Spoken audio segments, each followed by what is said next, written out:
Bonjour Corinne, je voudrais que l'on revienne aujourd'hui sur les rumeurs qui courent parfois à propos d'un personnage, celle sur le colporteur qui raconte l'histoire d'Aladin. Bonjour Nicolas. Ce personnage intervient au tout début du film alors que le morceau d'ouverture nous présente Agrabah, ce qui semble être la capitale d'un petit royaume du Moyen-Orient. Elle est le prétexte à mettre en place l'histoire dans laquelle un jeune voleur, désirant se faire une place au soleil, tombe amoureux de Jasmine, la fille du sultan. On pourrait se dire que c'est pas gagné, mais un génie viendra l'aider à déjouer les mauvais tours de l'infâme Jafar, l'ambitieux vizir du lieu. C'est une histoire qui reprend l'idée de l'un des plus célèbres contes des Mille et une nuits.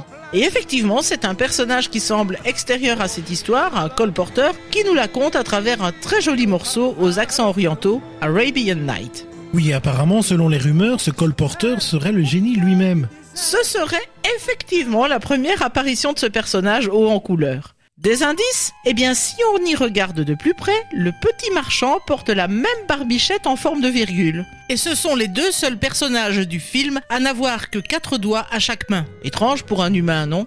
De là à se dire qu'il s'agit d'une seule et même personne. Et quoi de plus normal que ce soit lui qui nous raconte l'histoire ? Après tout, il était aux premières loges. Oui, effectivement, voilà des indices qui permettent de douter. Coïncidence peut-être. Il n'y a pas que l'aspect physique qui soutient cette théorie. Les deux personnages sont doublés par la même personne, l'acteur Robin Williams. Et cela ajoute à l'idée qu'ils forment tous deux une seule et même personne. Bon, je suis sûr que les auditeurs veulent en savoir plus. Alors, légende ou vérité ? Eh bien, cette théorie qui est restée une rumeur pendant 22 ans a finalement été confirmée par les auteurs du film. Lors de la sortie du film en Blu-ray en 2013, soit près de 23 ans plus tard, ils ont expliqué que la fusion de ces deux personnages existait dès l'écriture. Elle aurait même dû être plus explicite, puisqu'à la fin du film, il était prévu que le marchand fasse une réapparition et révèle qu'il était en fait le génie. Mais l'évolution du scénario a demandé des coupes et l'idée a été perdue.